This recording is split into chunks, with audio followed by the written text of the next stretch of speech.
Drone कैमरों के जरिए धौलपुर पुलिस कर रही शहर की निगरानी। असामाजिक तत्व, अपराधी एवं यातायात नियमों की अवहेलना करने वाले रहेंगे विशेष रडा पर। ट्रैफिक नियम तोड़ने वालों हो जाओ सावधान, धौलपुर पुलिस ड्रोन से कर रही है निगरानी, नियम तोड़ने पर कटेगा चालान। धौलपुर शहर में यातायात पुलिस ने ड्रोन टीम की सहायता से यातायात नियमों की अवहेलना करने पर काटे 76 चालान।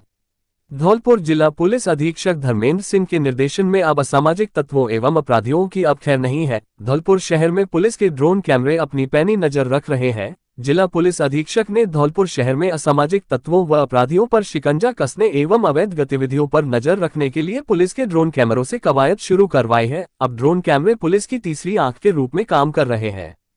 खुले आसमान के नीचे शहर में प्रत्येक व्यक्ति की गतिविधियों की रिकॉर्डिंग हो रही है, जिससे कंप्यूटर स्क्रीन पर देखकर तत्काल असामाजिक तत्वों एवं अपराधियों पर कार्रवाई की जा सकेगी। इनसे ऊंची बिल्डिंगों पर चल रही गतिविधियों पर भी रहेगी नजर। संदिग्ध व्यक्तियों पर नजर रखने के लिए ड्रोन कैमरे सबसे ज्यादा उपयोगी हैं। ड्रोन भागते व्यक्ति एवं वाहन का पीछा कर सकता है, सामान्य कैमरे सीधे रिकॉर्डिंग करते हैं। इससे आसपास के लोगों की गतिविधियां नजर नहीं आती हैं। ड्रोन कैमरा ऊपर से सभी पर नजर रख सकते हैं, उन्हें आवश्यकतानुसार ऊंचाई पर उठाया जा सकता है। जिला पुलिस अधीक्षक ने बताया है कि अब धौलपुर शहर में ट्रैफिक पर नजर रखने और नियम तोड़ने वाले वाहन चालकों पर कार्रवाई के लिए भी ड्रोन का इस्तेमाल किया जाने लगा है।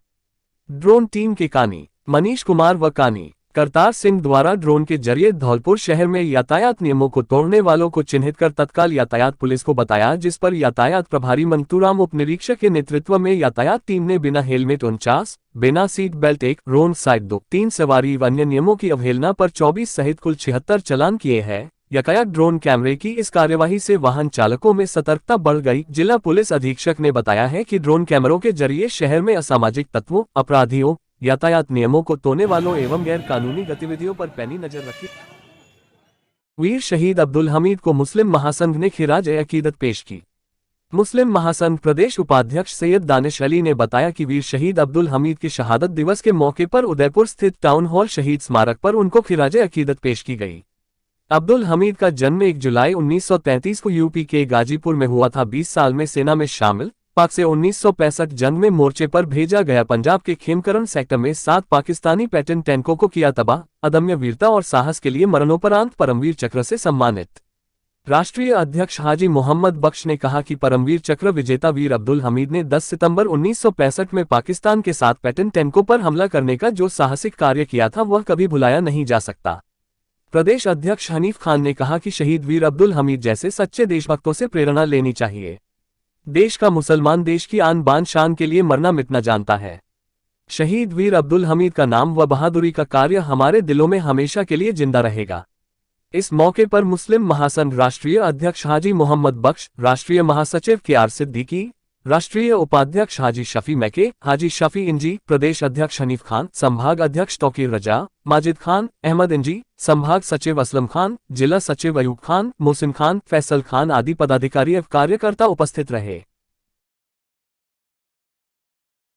राष्ट्रीय राजमार्ग 44 एवं 11B पर बती सड़क दुर्घटनाओं को रोकने लिए जिला पुलिस अधीक्षक धर्मेंद्र सिंह ने बनाया एक्शन प्लान। यातायात के नियमों की पालना सुनिश्चित कराने के लिए पुलिस करेगी कड़ी नाकाबंदी। जिला पुलिस अधीक्षक धर्मेंद्र सिंह ने पिछले वर्ष से लेकर इस वर्ष अगस्त माह तक जिले से गुजरने वाले राष्ट्रीय राजमार्ग 44 एवं 11B पर हुई सड़क दुर्घटनाओं में सैकड़ों व्यक्तियों की सड़क दुर्घटनाओं में हुई मौतों को मद्देनजर रखते हुए हाईवे पर सड़क दुर्घटनाओं में कमी लाने एवं वाहन चालकों से यातायात नियमों का पालन करवाने के लिए एक खाका तैयार किया है। इसके तहत दोनों राष्ट्रीय राजमार्गों पर 3-3 स्थानों पर संबंधित थानों के 3 पुलिस अधिकारियों व 10 कानी का जाब्ता कार्यवाही हेतु प्रतिदिन लगाया जाकर राष्ट्रीय राजमार्ग 44 पर इलाका थाना कोतवाली सदर व मनिया एवं राष्ट्रीय राजमार्ग 11B पर इलाका थाना बारी सदर बसीडाग सरमथुरा वाहनों की चेकिंग कर बिना हेलमेट, बिना सीट बेल्ट सहित अन्य यातायात के नियमों की अवहेलना करने वाले वाहन चालकों के खिलाफ मोटर वाहन अधिनियम के तहत कार्यवाही किया करेगी। जिला पुलिस अधीक्षक श्री धर्मेंद्र सिंह ने बताया है कि पुलिस सड़क दुर्घटनाओं को लेकर गंभीर है। दुर्घटनाओं में कमी लाने के लिए ये एक्शन प्लान तैयार किया है, जिससे लोगों की जान बचाई जा सके। धौलपुर के पूर्व विधायक अब्दुल सगीर खान राष्ट्रीय लोकदल पार्टी ज्वाइन करने के बाद प्रेस कॉन्फ्रेंस में कहा कि मौजूदा वक्त में भाजपा का वर्तमान शासन देश को बर्बाद करने पर तुला हुआ है। यह भारतीय जनता पार्टी की सरकार गरीब जनता की ना होकर पूंजीपतियों और अमीर लोगों की पार्टी बनकर रह गई है। आज देश की आर्थिक स्थिति बद से बदतर होती जा रही है। जो कोई भी इसके खिलाफ आवाज उठाता है उसे सीबीआई ईडी इनका खौफ दिखाकर डरा धमका दिया जाता है। पूर्व विधायक अब्दुल सगीर ने कहा कि यह सत्य है कि मैंने भारतीय जनता पार्टी से कुछ वर्ष पूर्व इस्तीफा दिया था और कांग्रेस पार्टी की सदस्यता लेकर पार्टी के लिए कार्य किया। मैंने कांग्रेस पार्टी में स्टार प्रचारक के रूप में भी काम किया। भरतपुर में मैंने किसानों के समर्थन में काम करने के लिए भरतपुर का प्रभारी बनाया। असम राज्य में भी मैंने कई दिनों तक कांग्रेस पार्टी के लिए प्रचारक के रूप में लगन से कार्य किया, लेकिन मुझे लगा यह दोनों ही पार्टियां गरीब और किसानों को अनदेखा कर राजनीति कर रही है। गरीब जनता अपने आप को ठगी सी महसूस कर रही है। देश में भाजपा सरकार अपनी दमनकारी नीतियों के जरिए देश को बर्बाद कर रही है, जिसकी वजह से कई किसान लोग आत्महत्या करने पर मजबूर हुए। इन्हीं हालातों को देखते हुए मैंने यह निर्णय लिया कि जिस तरह हमारे देश के युवा नेता इनके खून में किसान और गरीबों के लिए संघर्ष करने के लिए हमेशा तैयार रहने की क्षमता रहती है, क्यों ना उनके साथ मिलकर गरीब जनता और किसानों की भलाई के लिए बिना किसी लोभ लालच के काम किया जाए। मैं राष्ट्रीय लोकदल के अध्यक्ष जयंत सिंह चौधरी से प्रभावित होकर मैंने आरएलडी पार्टी ज्वाइन की। मुझे लगा कि मैं अपने जीवन में गरीब लोगों की और देश के किसान भाइयों के लिए कुछ कर सकूं। मैंने काफी सोच विचार चिंतन मनन करके बिना किसी भेदभाव बदबाव के अपने समर्थकों से चर्चा करने के बाद यह निर्णय लिया, अब जनता के लिए ही लड़ाई लड़नी है। अपना स्वाभिमान बनाए रखने के लिए भी जनता का काम करना है। भविष्य में राजस्थान में भी राष्ट्रीय लोकदल पार्टी पूरी ताकत के साथ चुनाव लड़ेगी और इसमें हमारा केंद्रीय नेतृत्व जो कहेगा और जिसे पार्टी आलाकमान टिकट देगा उसके लिए पूरे राजस्थान में काम करेंगे और उम्मीद करते हैं आरएलडी पार्टी राजस्थान में भी अपना दबदबा कायम करेगी। भाजपा की केंद्र सरकार ने कभी भी गरीब जनता के लिए बढ़ती हुई महंगाई पर ध्यान नहीं दिया। अब देश की जनता ही बगावत कर इस पार्टी को जड़ से उखाड़ फेंकेगी।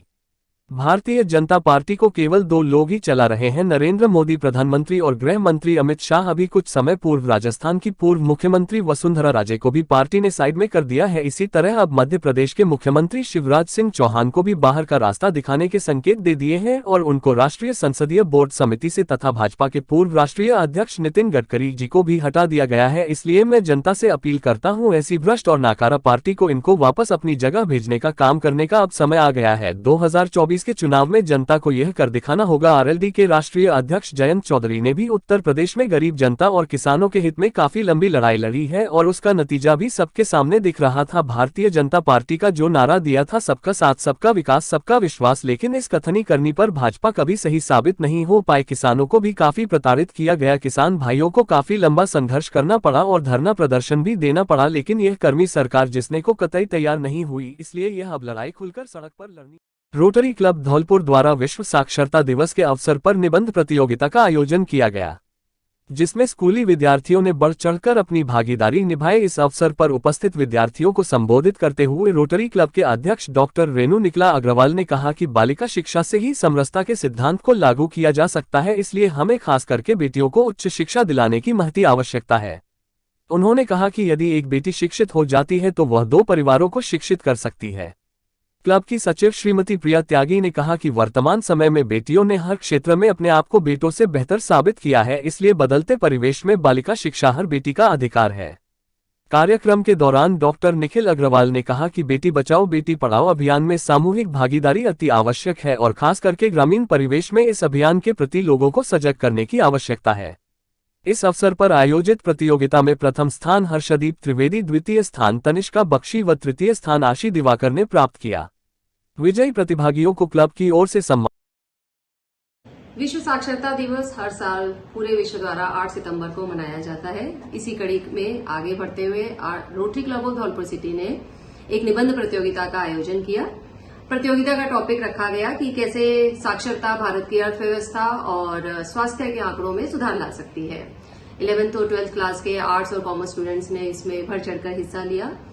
वैसे तो सभी बच्चों ने बहुत ही उत्साह के साथ और बहुत ही अच्छा निबंध लिखा, लेकिन उनमें जो सर्वश्रेष्ठ और सारांश में लिखे गए निबंध थे उनमें हर्षदेव त्रिवेदी प्रथम रहे।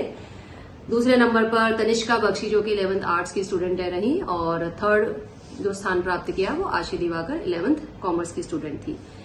इस दिवस को मनाने का हमारा यही उद्देश्य है कि कैसे लोगों को साक्षरता का महत्व समझाया जाए, स्पेशली फीमेल्स में जो साक्षरता का महत्व है, क्योंकि एक महिला अगर साक्षर होती है तो वो 2 परिवारों को एक साथ साक्षर कर सकती है और एक महिला अपने परिवार के स्वास्थ्य और फाइनेंस दोनों में ही अहम भूमिका निभा सकती है। मैं doctor Renu Nikhil Agrawal Dholpur Rotary Club of Dholpur City के अध्यक्षा होने के नाते इन सभी बच्चों के उज्जवल भविष्य की कामना करती हूँ। धन्यवाद। धौलपुर जिले में पुलिस महकमे में बड़ा फेरबदल हुआ है। शनिवार को एसपी धर्मेंद्र सिंह ने तबादला सूची जारी करते हुए 6 एसआई के ट्रांसफर किए हैं। एसपी ऑफिस से जारी लिस्ट में सरमथुरा थाना प्रभारी अनिल गौतम को सैम्पू थाना प्रभारी बनाया है। सैम्पू थाना प्रभारी मोहन सिंह को बसईडांग थाना प्रभारी के तौर पर तैनाती दी गई है। तबादला सूची में सदर धौलपुर में तैनात सब इंस्पेक्टर वीरेंद्र सिंह को कोलारी थाना प्रभारी और सब इंस्पेक्टर देवेंद्र शर्मा को सरमथुरा थाना प्रभारी बनाया गया है। तबादला सूची में बसईडांग थाना प्रभारी करतार सिंह को कोतवाली थाने में तैनात किया गया है। कोलारी थाने से थाना प्रभारी नरेश पोशवाल को हटाकर सदर थाना प्रभारी का चार्ज दिया गया है। जिले में कुछ दिन पहले कई इंस्पेक्टरों का राज्य सरकार ने तबादला कर दिया था, जिसके बाद से ही राजाखेड़ा और सदर थाने में इंस्पेक्टर के पद खाली हो गए। एसपी द्वारा सब इंस्पेक्टर की तबादला सूची में सदर थाने पर सब इंस्पेक्टर को ही थाना प्रभारी की जिम्मेदारी दी गई। जिला कलेक्टर अनिल कुमार अग्रवाल के निर्देशानुसार लंपी वायरस के रोकथाम एवं बचाव हेतु जिले में व्यापक स्तर पर प्रचार प्रसार एवं आवश्यक उपचार किया जाना सुनिश्चित किया जा रहा है। मुख्य कार्यकारी अधिकारी जिला परिषद चेतन चौहान ने बताया कि लंपी वायरस से बचाव के लिए जागरूकता हेतु पशुपालन विभाग द्वारा 25,000 पंफलेट्स वितरित कर पशुपालकों द्वारा घरों पर चस्पा किए गए। जिला प्रशासन एवं जिला परिषद के सौजन्य से चिकित्सा विभाग द्वारा एएनएम के माध्यम से एवं महिला बाल विकास विभाग द्वारा आंगनवाड़ी कार्यकर्ता एवं सहायिकाओं के माध्यम से 40,000 पंफलेट्स का वितरण व चस्पा, खाद्य सुरक्षा अधिकारी द्वारा पशुपालकों को 10,000 पंफलेट्स का वितरण एवं चस्पा तथा राजीविका की स्वयं सहायता समूह की महिलाओं द्वारा 10,000 पंफलेट्स का वितरण एवं चस्पा किया गया। गौरतलब है कि स्वयं सीईओ जिला परिषद चेतन चौहान द्वारा विगत 16 अगस्त को ग्राम पंचायत नुनहेरा में स्वयं सहायता समूह की महिलाओं के साथ जाकर पशुपालकों के घर पर जाकर पंफलेट्स चस्पा कर लंपी वायरस रोकथाम की जानकारी। महिला बाल विभाग उपनिदेशक भूपेश गर्ग द्वारा आज आंगनबाड़ी केंद्र कृपाकापुरा, एडलपुर, मंगरोल, पंचम, जाटौली का निरीक्षण किया। निरीक्षण दौरान उन्होंने आंगनबाड़ी केंद्र पर विभाग की नवीन पोषाहार व्यवस्था, बच्चों की उपस्थिति, पोषण वाटिका, प्रधानमंत्री मातृ वंदन योजना की प्रगति की समीक्षा की। इस दौरान उपनिदेशक गर्ग ने सभी कार्यकर्ताओं से सितंबर माह को पोषण माह के रूप में मनाते हुए स्थानीय जनसमुदाय को जोड़कर केंद्रों पर प्रतिदिन पोषण से जुड़ी गतिविधि आयोजित कराने के निर्देश दिए।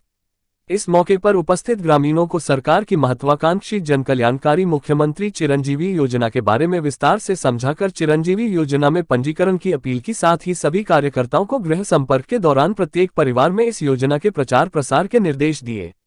निरीक्षण के दौरान जाटौली में सुपोषित बचपन कार्यक्रम के शिविर का अवलोकन किया, जिसमें टीम द्वारा 138 बच्चों का स्वास्थ्य परीक्षण किया गया।